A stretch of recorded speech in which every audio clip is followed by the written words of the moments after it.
Welcome dear students.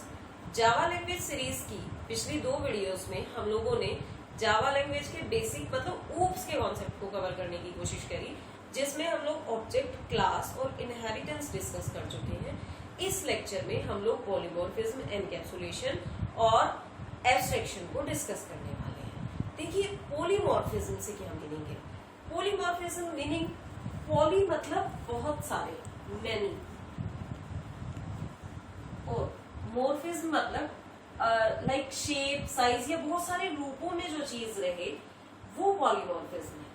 अब polymorphism को समझने के लिए या अगर जावा और C++ की लैंग्वेज में हम लोग बात करें तो जो हमारा ओवरलोडिंग का कॉन्सेप्ट है ना, ये ओवरलोडिंग का कॉन्सेप्ट ही बेसिकली पॉलीमॉर्फिज्म है।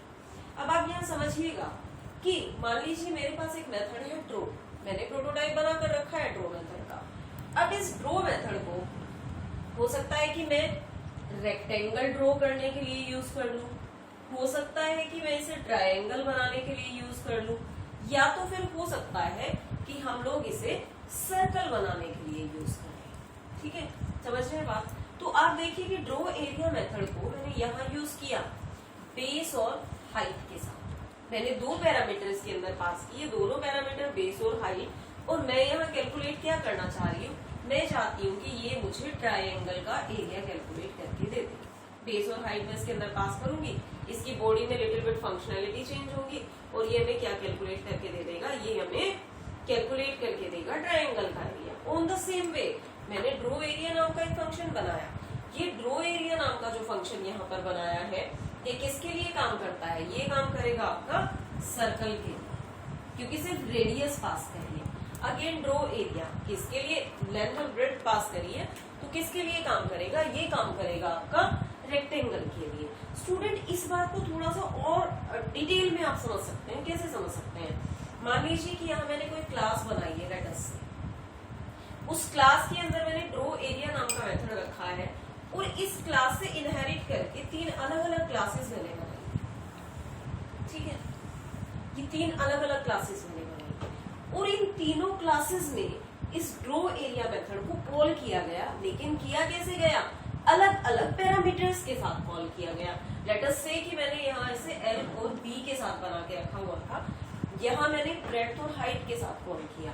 तो ये कॉन्सेप्ट को भी आपको यही समझना है, दिस कॉन्सेप्ट की एक ड्रॉ मेथड और यहाँ किसी दूसरी क्लास के अंदर जो कि इनहेरिट होकर के आई है ऊपर से, मैंने कॉल कर लिया।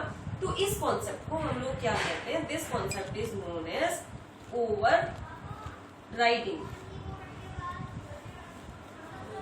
ओवर राइडिंग का कॉन्सेप्ट है, फंक्शन का नेम सेम है, लेकिन हमने दूसरी क्लास में जब उसको यूज किया तो उसके प्रोटोटाइप को लिटिल बिट हमने चेंज करके यूज किया, और फिर जो चाइल्ड क्लास थी कॉल करने पर चाइल्ड क्लास के मेथड ने पेरेंट क्लास के मेथड को ओवरराइड कर लिया। तो मीन्स आप लोगों को बात समझ में आई होगी कि पॉलीमॉर्फिज्म का मतलब यही है कि किसी एक फंक्शन को, किसी एक चीज को अलग अलग तरीके से, अलग अलग रूपों से आप यूज कर सकते हैं। एक और बात आप समझ सकते हैं कि मान लीजिए आपको 2 नंबर का सम करना है ना, तो अगर आप इंटीजर का सम करते हैं तो सिस्टम के लिए मेथड अलग होगा, अगर आपको फ्लोटिंग पॉइंट नंबर का सम करना है तो सिस्टम के लिए मेथड और भी अलग होगा। तो वो भी क्या है, वो भी पॉलीमॉर्फिज्म का बेस्ट एग्जांपल है। अब स्टूडेंट्स नेक्स्ट कॉन्सेप्ट समझते हैं हम लोग, एनकैप्सुलेशन और एब्स्ट्रैक्शन। देखिए, एनकैप्सुलेशन और एब्स्ट्रैक्शन दोनों एक साथ हैंड टू हैंड चलने वाली चीजें हैं, लिटिल बिट डिफरेंस है। एब्स्ट्रैक्शन कहता है to show essential information only. आपको सिर्फ एसेंशियल इंफॉर्मेशन शो करनी है। फॉर एग्जाम्पल आप समझिए स्टूडेंट, मान लीजिए कि मैं एक टीचर हूँ और मेरे पास कुछ स्टूडेंट्स पढ़ने के लिए आते हैं, तो वो स्टूडेंट मेरी क्लास में पढ़ने के लिए आते हैं। मेरे लिए उनके बारे में जानना क्या जरूरी है कि वो जावा पढ़ते हैं, वो BSc Sem 5 के स्टूडेंट हैं, या फिर वो BTech 3rd semester 4th semester के स्टूडेंट हैं, या वो MCA सेकेंड ईयर के स्टूडेंट हैं। उनकी जावा कैसी है, जावा में उनको कितना आता है, मेरे लिए सिर्फ ये जानना जरूरी है। क्या मेरे लिए ये जानना जरूरी है कि वो ऑटो से आते हैं कि बाइक से आते हैं, उनकी फैमिली में कौन कौन है, नहीं। तो दैट मीन्स एब्स्ट्रैक्शन आपको क्या कहता है कि एक ऑब्जेक्ट दूसरे ऑब्जेक्ट के बारे में सिर्फ और सिर्फ essential information, non essential information लेने की उसको जरूरत नहीं है, जिनके साथ उसको डीलिंग ही नहीं करनी, उन इंफॉर्मेशन को दूसरे ऑब्जेक्ट के बारे में क्या जानना। लेकिन एनकैप्सुलेशन इसके अपोजिट बात करता है।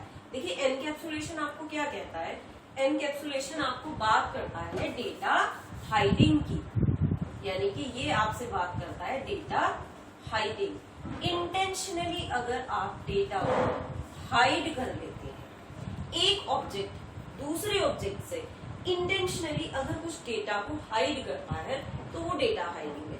मान लीजिए कि मैं आपसे कुछ ऐसा क्वेश्चन पूछती हूँ कि कल आप क्लास में प्रेजेंट क्यों नहीं थे, हो सकता है आप बाहर घूमने गए हो, मैंने आपसे पूछा तो आपने बहाना बना दिया कि नहीं कल हमें क्या था, फीवर था।